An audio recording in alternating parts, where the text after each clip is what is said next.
Harish academy అందిస్తోంది early bird discount offers. GPO గ్రామ పాలనాధికారి, group 2, SI, constable, AP high court jobs and JLDL. Full course ఏదైనా ₹699 మాత్రమే. Course validity 6 months. ఈ offer June 10 నుండి జూన్ 17 వరకు. సులభంగా జాబ్ సాధించే విధంగా లెజెండరీ ఫ్యాకల్టీచే రూపొందించబడిన standard and updated online classes. 3 లక్షల మందికి పైగా పర్చేస్ చేసిన ఆన్లైన్ క్లాసెస్. మరెందుకు ఆలస్యం? వెంటనే హరీష్ అకాడమీ యాప్ ను డౌన్లోడ్ చేసుకోండి, విజయం సాధించండి. Harish, the best academy. Phone number 8341116915.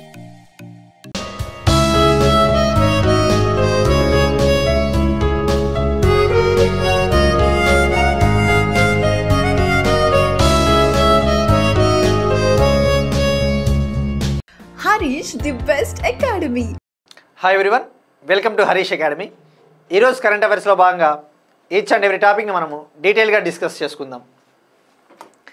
ఇవాళ మన ఫస్ట్ టాపిక్ బ్రిక్స్ కూటమి. బ్రిక్స్ కూటమిలో వియత్నాం దేశము అఫీషియల్గా 10వ భాగస్వామ్య దేశంగా జాయిన్ అయింది. అంటే 10వ పార్ట్నర్ కంట్రీగా జాయిన్ అయింది అఫీషియల్గా. గుర్తుపెట్టుకోండి, ఇది భాగస్వామ్య దేశంగా జాయిన్ అయింది, అంటే ఫుల్ టైం మెంబర్ కాదు. మనం గతంలో డిస్కస్ చేసుకున్నాం ఆల్రెడీ బ్రిక్స్ గురించి. బ్రిక్స్లో 10 కంట్రీస్ ఉన్నాయని చెప్పేసి. ఫౌండింగ్ కంట్రీస్, వ్యవస్థాపక దేశాలు Brazil, Russia, India, China, South ఆఫ్రికాతో పాటు Egypt, Ethiopia, Iran, UAE, Indonesia ఉన్నాయని చెప్పేసి డిస్కస్ చేసుకున్నాం. ఇప్పుడు ఈ 10 భాగస్వామ్య దేశాలు కూడా ఒకసారి ఎగ్జామ్ పాయింట్ ఆఫ్ వ్యూలో తెలుసుకోవాలి. ఒకవేళ అడిగినా అడగవచ్చు భాగస్వామ్య దేశాలు ఇందులో ఏవి అని. సో మనము ఇలాంటి గ్రూపింగ్స్ చదివేటప్పుడు ఎక్కడా కూడా ఛాన్స్ తీసుకోకూడదు. బ్రిక్స్, సార్క్, బిమ్స్టెక్ గురించి, ఇటువంటి గ్రూపింగ్స్ గురించి కంప్లీట్గా ఐడియా ఉండాలి. ఇప్పుడు ఆ 10 పార్ట్నర్ కంట్రీస్ ఒకసారి చదువుతాను. Belarus, Bolivia, Kazakhstan, Cuba, Malaysia, Nigeria, Thailand, Uganda, Uzbekistan, ఇప్పుడు వియత్నాం జాయిన్ అయింది. ఇక బ్రిక్స్ విషయానికి వస్తే బ్రిక్స్ ప్రాముఖ్యత మనం తెలుసుకోవాలి. బ్రిక్స్ అనేది చాలా కీలకం. ప్రపంచ జనాభాలో 50% ప్రపంచ జనాభా బ్రిక్స్ దేశాల నుంచే వస్తూ ఉంది. అలానే ప్రపంచ GDPలో సుమారుగా 40% బ్రిక్స్ దేశాల నుంచి వస్తూ ఉంది. ప్రపంచ వాణిజ్యంలో, గ్లోబల్ ట్రేడ్లో 20% అరౌండ్ బ్రిక్స్ దేశాల నుంచి వస్తూ ఉంది. ఇక బ్రిక్స్ దేశాల విషయానికి వస్తే ఇది ఎప్పుడు ఏర్పాటయింది, దీన్ని బ్రిక్ అనే పదాన్ని ఎవరు తొలిసారిగా ఈ పదాన్ని ఉపయోగించారో కూడా తెలుసుకోవాలి. ఫస్ట్ వాటికంటే ముందు మనము 16th సమ్మిట్ ఎక్కడ జరిగింది, 17th సమ్మిట్ ఎక్కడ జరగబోతుందో ఒకసారి తెలుసుకుందాం. 16వ బ్రిక్స్ సమ్మిట్ రష్యాలోని కజాన్ పట్టణంలో 2024 అక్టోబర్లో జరిగింది. ఇప్పుడు 17th bricks summit 2025 July 6 to 7, July 6 నుంచి 7 వరకు బ్రెజిల్లోని రియో డి జనీరోలో జరుగుతూ ఉంది. రియో డి జనీరో ఇది బ్రెజిల్ రాజధాని. ఇక మనం తెలుసుకున్నాం ప్రజెంట్ బ్రిక్స్కి అధ్యక్షత వహిస్తూ ఉన్నది బ్రెజిల్ అని చెప్పేసి. ఇటీవల బ్రిక్స్కి సంబంధించి agricultural minister meetings, labour minister meetings అన్నీ కూడా బ్రెజిల్లోని బ్రసీలియాలో జరిగాయన్న విషయం మనం తెలుసుకున్నాం ఆల్రెడీ. ఇక 17th బ్రిక్స్ సమ్మిట్ థీమ్ విషయానికి వస్తే థీమ్ చాలా ఇంపార్టెంట్. ఎందుకంటే ఇటీవల జరిగిన UPSCలో కూడా 16th బ్రిక్స్ సమ్మిట్ థీమ్ గురించి అడిగాడు. ఈ థీమ్ వచ్చేసి strengthening global south cooperation for more inclusive and sustainable governance. అంటే తెలుగులో చెప్పాలి అంటే మరింత సమగ్ర మరియు సుస్థిరమైన పాలన కోసం గ్లోబల్ సౌత్ సహకారాన్ని బలోపేతం చేయడము దీని థీము. ఇక బ్రిక్స్ సమ్మిట్ తొలిసారిగా ఎప్పుడు జరిగిందో మనం ఇంకొకసారి రీకాల్ చేసుకుందాం. తొలిసారిగా ఈ బ్రిక్ అనే పదాన్ని, బ్రిక్ అంటే తెలుగులో ఇటుక అని చెప్పవచ్చు కదా. సో బ్రిక్ అనే పదాన్ని తొలిసారిగా 2001లో గోల్డ్ మ్యాన్ శాచెస్ అనే వ్యక్తి ఈ పదాన్ని ఉపయోగించాడు. ఫస్ట్ బ్రిక్ సమ్మిట్ 2009 రష్యాలోని ఎకటిన్బర్గ్లో జరిగింది. అప్పుడు సౌత్ ఆఫ్రికా జాయిన్ అవ్వలేదు ఇంకా అప్పటికి. ఫస్ట్ బ్రిక్ సమ్మిట్లో కేవలం బ్రెజిల్, రష్యా, ఇండియా, చైనా మాత్రమే ఉన్నాయి. రెండవ బ్రిక్ సమ్మిట్లో కూడా సౌత్ ఆఫ్రికా జాయిన్ అవ్వలేదు. 2010లో జాయిన్ అయినప్పటికీ రెండవ బ్రిక్ సమ్మిట్ 2010లో జరిగింది. అందులో కూడా సౌత్ ఆఫ్రికా పాల్గొనలేదు. అఫీషియల్గా ఇక మూడవ సమ్మిట్ నుంచి సౌత్ ఆఫ్రికా జాయిన్ అయ్యింది. 2011 థర్డ్ బ్రిక్స్ సమ్మిట్ నుంచి సౌత్ ఆఫ్రికా జాయిన్ అయిందని చెప్పవచ్చు. ఇది బ్రిక్స్ సమ్మిట్కి సంబంధించి మనకి బేసిక్ ఇన్ఫర్మేషన్. గుర్తుపెట్టుకోండి, సౌదీ అరేబియా అనేది ఇంకా ఫుల్ టైం మెంబర్గా జాయిన్ కాలేదు. అఫీషియల్ వెబ్సైట్కి వెళ్తే సౌదీ అరేబియాను కూడా చూపిస్తోంది, కానీ బట్ మనకి ఇంకా కంప్లీట్గా సౌదీ అరేబియా ప్రపోజల్ని యాక్సెప్ట్ చేసినట్టయితే మనకి ఎక్కడ న్యూస్ అయితే రాలేదు ఇంకా. So as of now 10 bricks countries అని గుర్తుపెట్టుకోండి. ఇక బ్రిక్స్ కంట్రీస్ స్థాపించిన బ్యాంకే న్యూ డెవలప్మెంట్ బ్యాంక్ అని కూడా గతంలో తెలుసుకున్నాం. Next one, again international relations సంబంధించి ప్రధానమంత్రి నరేంద్ర మోడీ గారు ఇవాల్టి నుంచి 5 రోజుల టూర్లో భాగంగా సిప్రస్, కెనడా, క్రొయేషియా దేశాలకి వెళ్తూ ఉన్నారు. Cypress, Canada, Croatia. ఇందులో భాగంగా కెనడాలో జూన్ 16 నుంచి 17 వరకు, అంటే టుమారో ఆన్వర్డ్స్ 2 రోజుల పాటు కెనడాలోని కననాస్కిస్ పట్టణంలో G7 సమ్మిట్లో పాల్గొనడానికి వెళ్తూ ఉన్నాడు. మనం గతంలో ఆల్రెడీ G7 సమ్మిట్ గురించి డీటెయిల్గా తెలుసుకున్నాం. సో ఇప్పుడు మనం తెలుసుకోవాల్సింది, ఇక్కడ మీరు అబ్జర్వ్ చేస్తే సిప్రస్, క్రొయేషియా అనేవి 2 చిన్న కంట్రీస్. మనకి ఎగ్జామ్ పాయింట్ ఆఫ్ వ్యూలో ఎలా అడుగుతాడంటే స్టాటిక్లో డైరెక్ట్గా అడగవచ్చు. పలానా నెలలో ప్రధానమంత్రి నరేంద్ర మోడీ గారు 3 దేశాల పర్యటన చేశారు, ఆ దేశాలు ఏవి అని అలా అడగవచ్చు. మనం ఇంకొద్దిగా డీప్గా పోతే అసలు ఈ సిప్రస్, క్రొయేషియా అనే 2 చిన్న దేశాలను ఎందుకు ఎంచుకున్నాడు? మీరు అబ్జర్వ్ చేస్తే క్రొయేషియా, మీకు గనక ఫుట్బాల్ నాలెడ్జ్ ఉంటే, ఫుట్బాల్ క్రీడను చూసే అలవాటు ఉంటే, క్రొయేషియా 2018 ఫీఫా ఫుట్బాల్ వరల్డ్ కప్లో రన్నర్గా నిలిచింది. ఆ వరల్డ్ కప్ని ఫ్రాన్స్ గెలిచింది క్రొయేషియాపై గెలిచి. ఫుట్బాల్లో ఇది అంత కీలకమైన కంట్రీ. ఇది యూరప్ కంట్రీ, యూరప్లో ఉండే ఒక దేశం అని చెప్పవచ్చు. ఇక సిప్రస్ అనేది ఒక ఐలాండ్, ఒక ద్వీపము, మెడిటరేనియన్ సీ, మధ్యధరా సముద్రములో ఆ సముద్ర భాగంలో ఇది ఒక ద్వీపంగా ఉంటుంది. ఈ సిప్రస్ దేశానికి దాదాపు 20 ఏళ్ల తర్వాత తొలిసారిగా ఇండియన్ ప్రైమ్ మినిస్టర్ వెళ్తూ ఉన్నారు. సిప్రస్ పర్యటన ముగించుకున్న తర్వాత కెనడాకు వెళ్తారు, కెనడాను ముగించుకున్న తర్వాత క్రొయేషియాకి వెళ్ళడం జరుగుతుంది. మనం ఈ కాంటెక్స్ట్లో తెలుసుకోవాల్సింది, ఎప్పుడైనా గుర్తుపెట్టుకోండి, చిన్న చిన్న కంట్రీస్ చదివేటప్పుడు ప్రతిదీ మనకి క్యాపిటల్స్ అటువంటి వాటికంటే కూడా ఫోకస్ చేయాల్సింది కొంతమంది క్యాపిటల్స్, కరెన్సీస్ అవి కాదు. అసలు క్రొయేషియా మన ఇండియాకి ఏ విధంగా కీలకము, సిప్రస్ ఇండియాకి ఏ విధంగా కీలకము, అటువంటివి తెలుసుకోవాలి ఫస్ట్. బట్ ఎనీవే నేనైతే ఆ క్యాపిటల్స్ చెప్తాను తప్పకుండా. సిప్రస్ దేశము క్యాపిటల్ వచ్చేసి నికోసియా. ఇక క్రొయేషియా క్యాపిటల్ వచ్చేసి జాగ్రెబ్.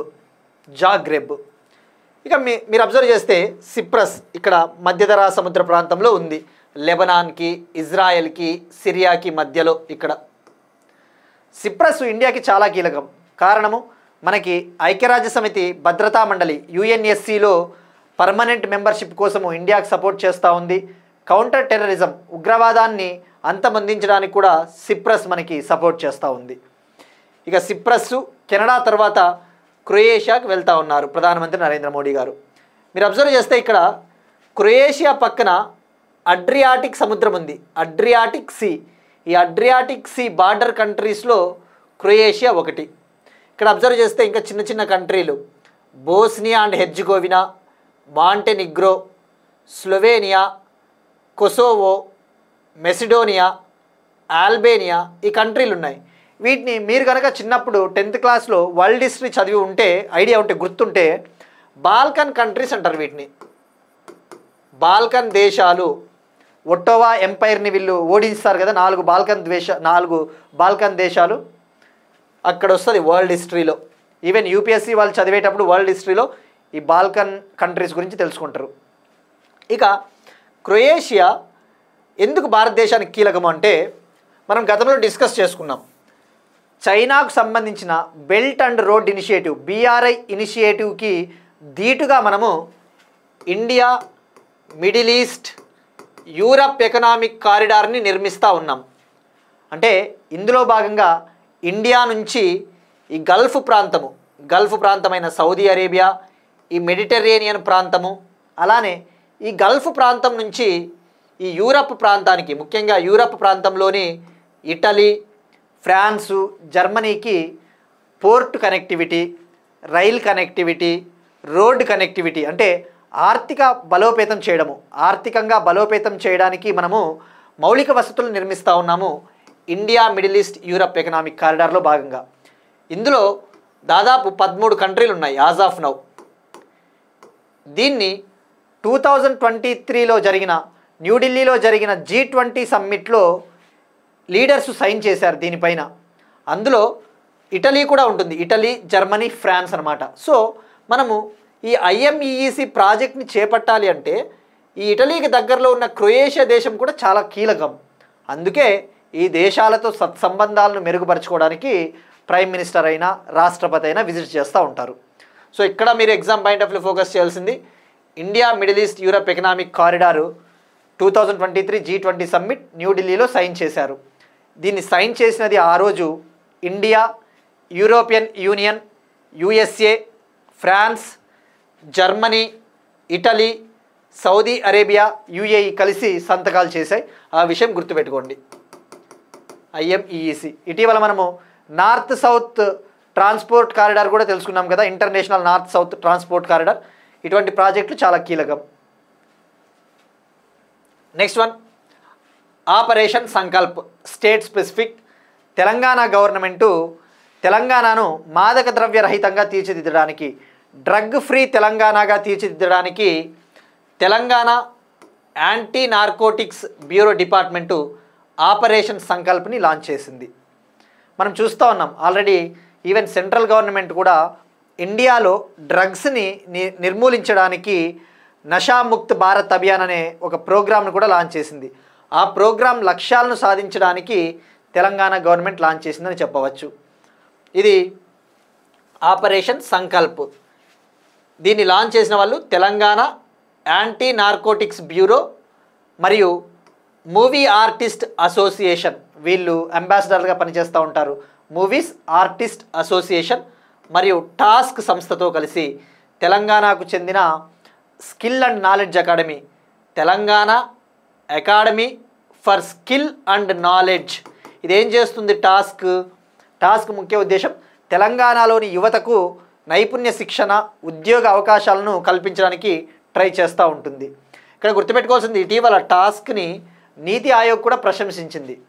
ఇండియాలో స్కిల్ డెవలప్మెంట్, నైపుణ్య శిక్షణకు సంబంధించి 2 అత్యుత్తమమైన ప్రాజెక్టులను స్టేట్ గవర్నమెంట్స్ చేపడతా ఉన్నాయి. అందులో తెలంగాణకు చెందిన టాస్క్, ఆంధ్రప్రదేశ్కు సంబంధించిన స్కిల్ సెన్సస్, ఈ రెండింటిని ప్రత్యేకంగా నీతి ఆయోగ్ ప్రశంసించింది. ఈ విషయం గుర్తుపెట్టుకోండి, అడగవచ్చు ఎగ్జామ్స్లో. ఇక ఈ ఆపరేషన్ సంకల్ప్ తెలంగాణకు సంబంధించి మనం లింక్ చేసుకోవాల్సింది ఆంధ్రప్రదేశ్ స్టూడెంట్స్ అయితే ఆంధ్రప్రదేశ్లో ఏమైనా ఇటువంటి ప్రోగ్రామ్స్ ఉన్నాయా అంటే ఆపరేషన్ గరుడ ఉంది. మనం డిస్కస్ చేసుకున్నాం గతంలో, ఏప్రిల్ నెలలో అనుకుంటాను I think.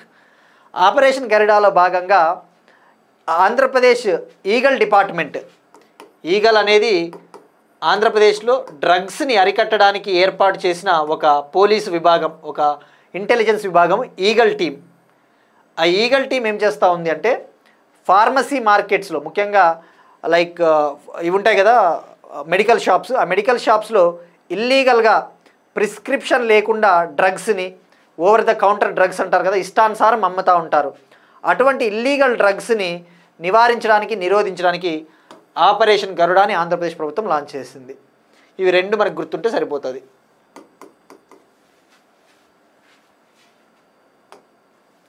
Next one, again తెలంగాణకు సంబంధించి ఒక స్టాటిక్ కరెంట్ అఫైర్. తెలంగాణలో తొలి మహిళా బస్ డ్రైవర్గా సరిత.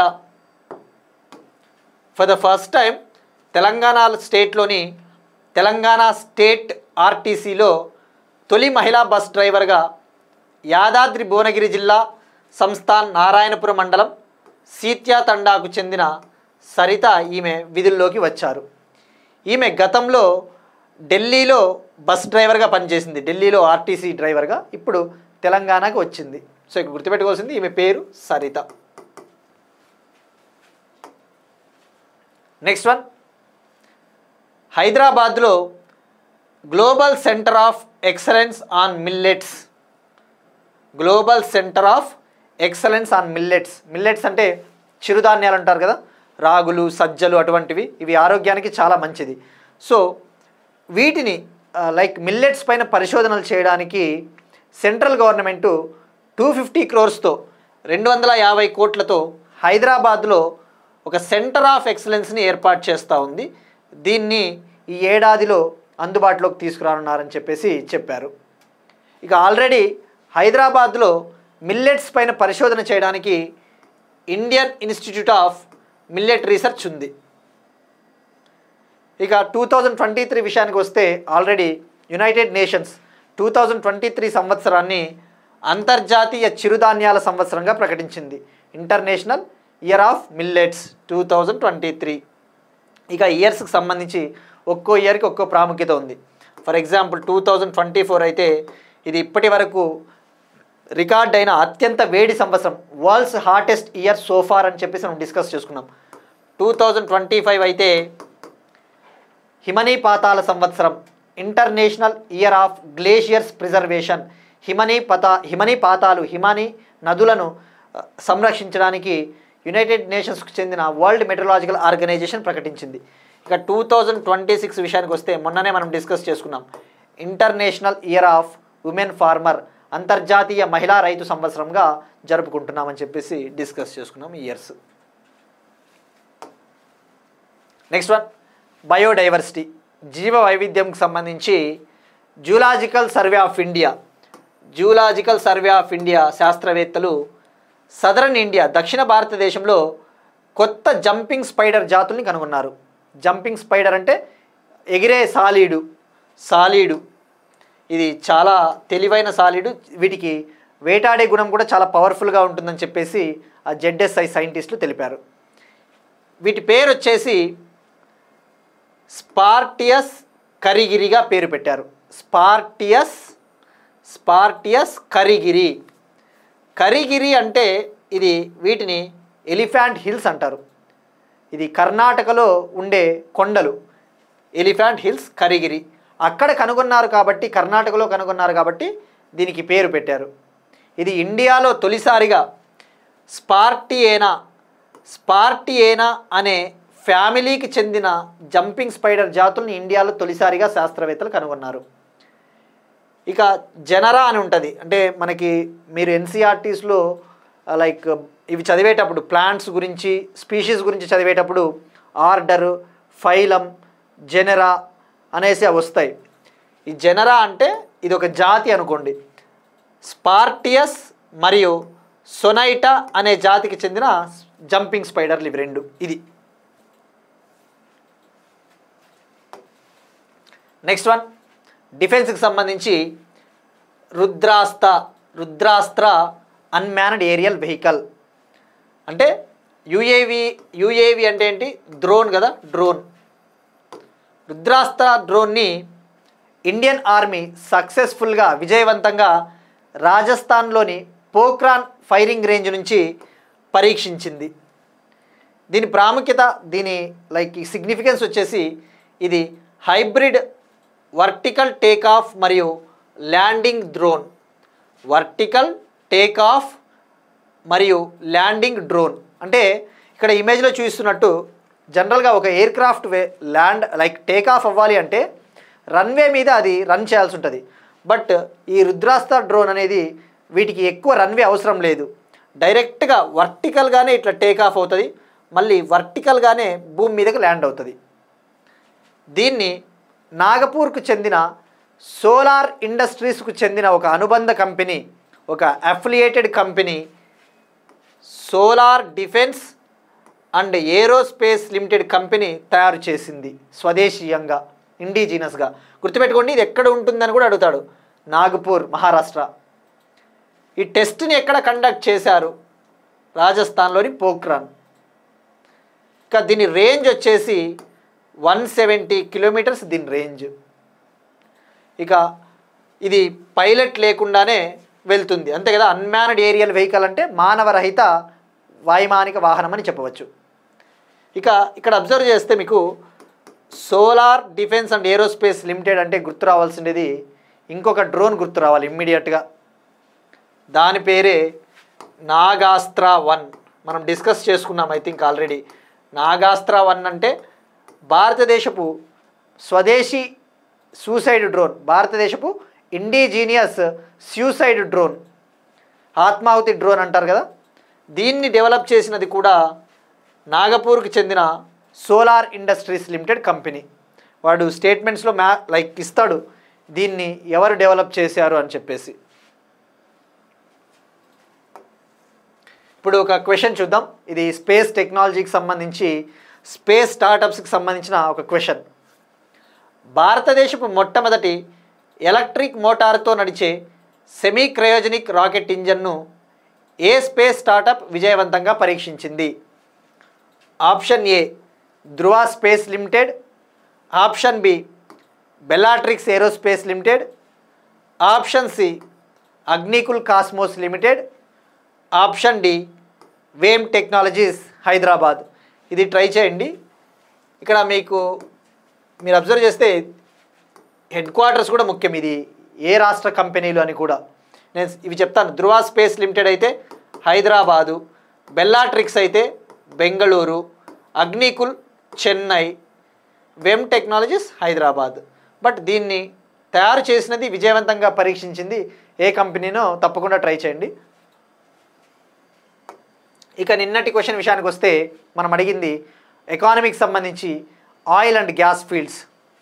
ఇటీవల ఓఎన్జీసీ ముంబై ఆఫ్షోర్ బేసిన్లో 2 చమురు మరియు గ్యాస్ క్షేత్రాలను కనుగొనింది. వాటి పేర్లు ఏమిటి అంటే సూర్యామణి మరియు వజ్రామణి. సూర్యామణి మరియు Vajramani. Next one, Russia Kazakhstan relations. ఇది ఎందుకు కీలకం అంటే కజకిస్తాన్ దేశంలో మొట్టమొదటి న్యూక్లియర్ రియాక్టర్ని రష్యా నిర్మించబోతా ఉంది. కజకిస్తాన్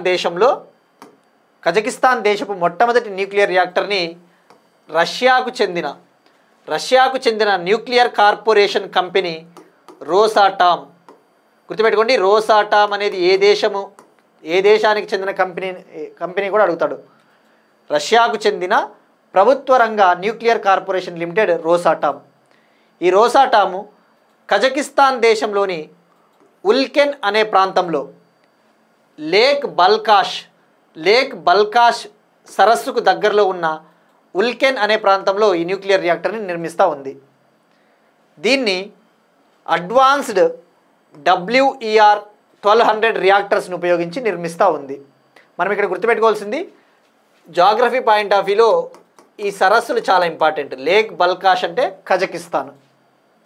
మరి కజకిస్తాన్కు ఉన్న ప్రాముఖ్యత ఏంటి? ఎందుకు రష్యా కజకిస్తాను ఈ కోఆపరేషన్? మనం చూస్తూ ఉన్నాం ఆల్రెడీ న్యూక్లియర్ ఎనర్జీ అనేది చాలా కీలకం ఇప్పుడు. ఎందుకంటే ఈ కర్బన ఉద్గారాలను తగ్గించాలి అంటే న్యూక్లియర్ ఎనర్జీ క్లీన్ ఫ్యూయల్ కాబట్టి చాలా కీలకం. ఆల్రెడీ కజకిస్తాను చాలా ఫేమస్. ఎందుకంటే ప్రపంచంలోనే అత్యధికంగా యురేనియం నిల్వలు ఉన్న దేశం కజకిస్తాన్. బట్ అయినప్పటికీ ఈ కజకిస్తాన్ దేశం ఇప్పటి వరకు ఎక్కువగా కోల్ పైన ఆధారపడతా ఉంది విద్యుత్ ఉత్పత్తి కోసం. ఇప్పుడు ఆ ఎనర్జీ క్రైసిస్, ఆ ఎనర్జీ పావర్టీ, ఆ శక్తిని ఆ ఎనర్జీ పరంగా ఎటువంటి ఇబ్బందులు రాకుండా ఉండడానికి న్యూక్లియర్ రియాక్టర్ని నిర్మించబోతా ఉంది రష్యా సహకారంతో. ఇక దీని టార్గెట్ వచ్చేసి 2035 కల్లా 2.4 గిగావాట్ కెపాసిటీ, 2035 కల్లా 2.4 గిగావాట్ల సామర్థ్యం కలిగిన న్యూక్లియర్ ఎనర్జీని ఉత్పత్తి చేయాలనేది టార్గెట్ పెట్టుకున్నారు. ఇది ఫ్యాక్ట్ ఓరియంటెడ్. మనం ఇప్పుడు లింక్ చేసుకోవాల్సింది రష్యా మనకి ఎలా కీలకము మనం డిస్కస్ చేసుకున్నాం. మే నెలలో మహారాష్ట్ర గవర్నమెంటు రష్యాకు చెందిన రోసాటామ్ కంపెనీతో ఒక MOU కుదుర్చుకునింది. ఆ ఒప్పందంలో భాగంగా మహారాష్ట్రలో thorium based small modular reactor small modular రియాక్టర్ని రష్యా నిర్మిస్తూ ఉందని చెప్పేసి కూడా తెలుసుకున్నాం. నెక్స్ట్ వన్, ఉత్తరప్రదేశ్లోని కుషీనగర్లో ఇస్రో మొట్టమొదటి రాకెట్ ప్రయోగ పరీక్ష. ఇస్రో జనరల్గా రాకెట్లను శాటిలైట్లను ఎక్కడి నుంచి లాంచ్ చేస్తుంది? 2 స్పేస్ పోర్ట్లు ఉన్నాయి ఇస్రోకి. ఒకటి షార్ సతీష్ ధావన్ స్పేస్ సెంటర్, శ్రీహరికోట, ఆంధ్రప్రదేశ్. అక్కడి నుంచి శాటిలైట్లని రాకెట్లని లాంచ్ చేస్తుంది. అలానే ఇంకొక స్పేస్ పోర్టును కూడా నిర్మిస్తూ ఉంది తమిళనాడులోని కులశేఖరపట్టినం. అవి ఇస్రోకి చెందిన 2 స్పేస్ పోర్ట్లు. అయితే ఇప్పుడు ఉత్తరప్రదేశ్లోని కుషీనగర్లో చిన్న రాకెట్ని, జస్ట్ ఒక 15 కేజీల రాకెట్ని ప్రయోగాత్మకంగా, అంటే ముఖ్యంగా చిన్నపిల్లల్లో సైన్స్ పట్ల అవగాహనను పెంచడానికి, స్పేస్ టెక్నాలజీ పట్ల ఎంతూజియాజంని పెంచడానికి ఇస్రో టెస్ట్ చేసింది ఈ పరీక్షను. మరి మనకి ఎగ్జామ్ పాయింట్ ఆఫ్ వ్యూ ఎలా కీలకం అంటే, ఇస్రో మొట్టమొదటి రాకెట్ ప్రయోగ పరీక్ష ఉత్తరప్రదేశ్లో ఎక్కడ జరిగింది అంటే కుషీనగర్. ఈ పరీక్షని thrust technologies India limited company సహకారంతో నిర్వహించింది. ఇందులో భాగంగా ఒక స్మాల్ శాటిలైట్ని 1 కిలోమీటర్ వరకు పంపించి, ఈ రాకెట్ని 1 కిలోమీటర్ వరకు పంపించి అక్కడ శాటిలైట్ని విడుదల చేసి దాన్ని భూమి మీదకి తిరిగి సేఫ్గా వచ్చేలా చేశారు. ఇక ఈ కాంటెక్స్లో తెలుసుకోవాల్సింది మనము, ఇస్రో చీఫ్ వచ్చేసి వి నారాయణన్ గారు. ప్రజెంట్ స్టాటిక్ పాయింట్ ఆఫ్ వ్యూలో, స్టాటిక్ జీకే అయితే ఇస్రో చీఫ్ వి నారాయణన్ గారు. దీని హెడ్ క్వార్టర్సు బెంగళూరు. ఇది 15th ఆగస్ట్ 1969లో ఏర్పాటైంది. 15th ఆగస్ట్ 1969లో ఏర్పాటైంది. ఇక ఆల్రెడీ శాటిలైట్ల విషయానికి వస్తే, ఇండియా గత 10 ఏళ్లలో సుమారుగా 34 దేశాలకు చెందిన 393 ఫారిన్ శాటిలైట్లను లాంచ్ చేసింది మనము. ఇందులో అత్యధికంగా అమెరికాకు చెందిన శాటిలైట్లు మనం అత్యధికంగా లాంచ్ చేసాం. ఆ విషయం గుర్తుపెట్టుకోండి. ఇవన్నీ కూడా, ఇవి చెప్పే పాయింట్స్ అన్నీ కూడా మీకు ఒక రకంగా కాకపోయినా ఇంకొక రకంగా హెల్ప్ అవుతాయి. ఎందుకంటే ఇప్పుడు మనం ఇది స్టాటిక్ పాయింట్ ఆఫ్ వ్యూ ఇది ఒక్కటే డిస్కస్ చేసుకుంటున్నాం, కానీ రేపు పొద్దున స్టేట్మెంట్స్లో అడగవచ్చు, గత 10 ఏళ్లలో ఎన్ని దేశాలకు చెందిన శాటిలైట్లను మనం లాంచ్ చేశాము. ఇంకొక స్టేట్మెంట్ ఇచ్చేసి మనం అత్యధికంగా కెనడా దేశానికి చెందిన శాటిలైట్లను లాంచ్ చేసామంటాడు. ఆన్సర్ రాంగ్ అవుతుంది. అమెరికా అని గుర్తుపెట్టుకుంటే సరిపోద్ది. Next one, awards. Dostoevsky award. ఇది రష్యాకు చెందిన ఒక లిటరరీ అవార్డు, సాహిత్య అవార్డు అని చెప్పవచ్చు. పోయెట్స్కి, రచయితలకి ఇస్తారు. ఇది ఈ సంవత్సరం Javed Akhtar, Indian poet, Indian రచయిత జావేద్ అఖ్తర్ గారికి లభించింది. ఈ అవార్డుని గెలుచుకున్న first Indian writer Javed Akhtar. ఎందుకు ఇచ్చారు అంటే ఈయన చేసిన కృషికి, సాహిత్యంలో ఈయన చేసిన కృషికి. ఈయన మధ్యప్రదేశ్కి చెందినవాడు. Next one, persons in news. నికరగ్వా మొదటి మహిళా అధ్యక్షురాలు వయోలేటా బారియోస్ డి చమోరో మృతి. ఈమె 95 ఏళ్ల వయసులో మరణించారు. ఇక్కడ మనకి ఈమె నికరగ్వా దేశానికి చెందిన మొదటి మహిళా అధ్యక్షురాలు కాబట్టి ఈమె పేరు మనకి ఇంపార్టెంట్, వయోలేటా బారియోస్ డి చమోరో. మరి ఇప్పుడు నికరగ్వా ఏ కంట్రీ, ఎక్కడ ఉందో తెలుసుకోవాలి. ఇది కరీబియన్ ప్రాంతంలో, సెంట్రల్ అమెరికా ప్రాంతంలో, ఈ సెంట్రల్ అమెరికా కరీబియన్ సముద్ర ప్రాంతంలో ఉంటుంది నికరగ్వా. దీని క్యాపిటల్ వచ్చేసి మనగువా. ఇక మనం తెలుసుకోవాల్సింది, అసలు నికరగ్వా ఇటీవల ఏమైనా వార్తల్లో చూసామో కూడా తెలుసుకోవాలి. ఇది ఇటీవల వార్తల్లో ఉంది నికరగ్వా కంట్రీ. దీనికి ప్రధాన కారణము యునెస్కోకు సంబంధించిన ఒక ప్రెస్ ఫ్రీడమ్ అవార్డు విషయంలో నిరసన తెలుపుతూ మేము ఈ UNESCO, United Nations educational, scientific and cultural organisation నుంచి బయటకు వచ్చేస్తామని చెప్పేసి ఈ కంట్రీ ప్రకటించింది. అందుకు ఇది మనకు చాలా ఇంపార్టెంట్. అబ్జర్వ్ చేస్తే recently Nicaragua country news why. UNESCO ఇటీవల Guillermo Cano world press freedom ప్రైజ్ని నికరగ్వా దేశానికి చెందిన ఒక న్యూస్ పేపర్ అయిన లా ప్రెన్సా అనే న్యూస్ పేపర్కి ఇచ్చింది అవార్డు యునెస్కో. అయితే అది నికర్గువా గవర్నమెంట్కి ఇష్టం లేదు, అందుకు నిరసనగా మేము బయటకు వచ్చేస్తున్నామని చెప్పేసి ప్రకటించింది. వాడు డైరెక్ట్గా అడుగుతాడు, ఇటీవల యునెస్కో నుంచి బయటకు వచ్చిన దేశం ఏది? నెక్స్ట్ వన్, స్పోర్ట్స్కి సంబంధించి Asia gymnastic championship, Asia gymnastic championship 2025 ఇది సౌత్ కొరియాలోని జెచియాన్ ప్రాంతంలో జరిగింది. ఇందులో ఇండియన్ ప్లేయరు ప్రణతికి బ్రాంజ్ మెడల్ వచ్చింది, కాంస్యం. సో మనం ఇక్కడ తెలుసుకోవాల్సింది ఈ ఏషియా జిమ్నాస్టిక్ ఛాంపియన్షిప్ ఎక్కడ జరిగింది అంటే South Korea Jecheon. Next one, cricket క్రీడకు సంబంధించి world test championship, ICC world test championship 3వ ఎడిషన్, 3వ టోర్నమెంట్ని సౌత్ ఆఫ్రికా గెలుచుకునింది. సౌత్ ఆఫ్రికా దాదాపు 27 ఏళ్ల తర్వాత ఒక ఐసీసీ టైటిల్ని గెలుచుకునింది.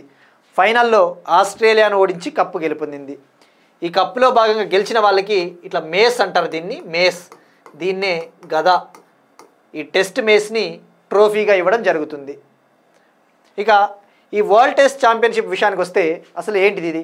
మనం జనరల్గా వన్డేల్లో అయితే వన్డే వరల్డ్ కప్ ఉంది, T20లో అయితే T20 వరల్డ్ కప్ ఉంది. బట్ టెస్టుల్లో విశ్వవిజేతను నిర్ణయించడానికి 2 ఏళ్ల పాటు టెస్ట్ మ్యాచ్లు వివిధ దేశాల మధ్య జరుపుతారు. అందులో బాగా పర్ఫామ్ చేసిన 2 కంట్రీలకి ఫైనల్ నిర్వహిస్తారు. ఆ ఫైనల్లో విజేతకు ఈ గదనివ్వడం జరుగుతుంది. ఇప్పుడు మనం తెలుసుకోవాల్సింది, ఫస్ట్ ఎడిషను తొలి వరల్డ్ టెస్ట్ ఛాంపియన్షిప్ని న్యూజిలాండ్ గెలుచుకునింది ఫైనల్లో ఇండియాను ఓడించి. ఇక 2వ వరల్డ్ టెస్ట్ ఛాంపియన్షిప్ని ఆస్ట్రేలియా ఫైనల్లో ఇండియాను ఓడించి గెలుచుకునింది. ఇప్పుడు ఇది 3వది. ఇక మనము తెలుసుకోవాల్సింది, ఈ 3వ వరల్డ్ టెస్ట్ ఛాంపియన్షిప్ ఎడిషన్లో అత్యధిక రన్నులు చేసిన ప్లేయర్, మోస్ట్ రన్స్ ఇంగ్లాండ్కు చెందిన జో రూట్, అత్యధిక వికెట్లు ఆస్ట్రేలియాకు చెందిన ప్యాట్ కమిన్స్ బౌలరు. ఇక ఫైనల్లో man of the match South Africa player Aiden మార్క్రమ్కి దక్కింది. మనకి ఈ 3 పాయింట్లు ఎనఫ్.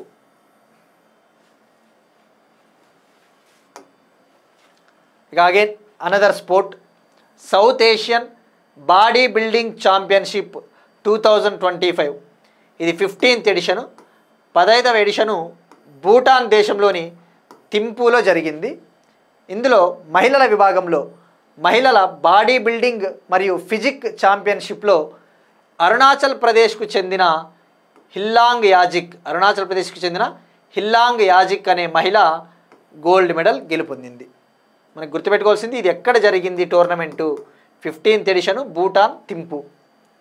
దీన్ని నిర్వహించిన వాళ్ళు south Asian body building and physique sports federation. ఇవి ఇవాల్టి కరెంట్ అఫైర్స్. మనం ఒకసారి క్విక్గా రీక్యాప్ చూద్దాం. బ్రిక్స్లో 10వ భాగస్వామి దేశంగా అధికారికంగా చేరిన వియత్నాం. ప్రధానమంత్రి నరేంద్ర మోడీ గారి 3 దేశాల పర్యటన ఇవాళ ఆరంభం. ఆపరేషన్ సంకల్ప్ తెలంగాణలో తొలి మహిళా బస్ డ్రైవర్గా Saritha. International institute of millet research Hyderabad, global centre of excellence on millets Hyderabad. దక్షిణ భారతదేశంలో కొత్త జంపింగ్ స్పైడర్ జాతులు. రుద్రాస్త్ర యుఏవి.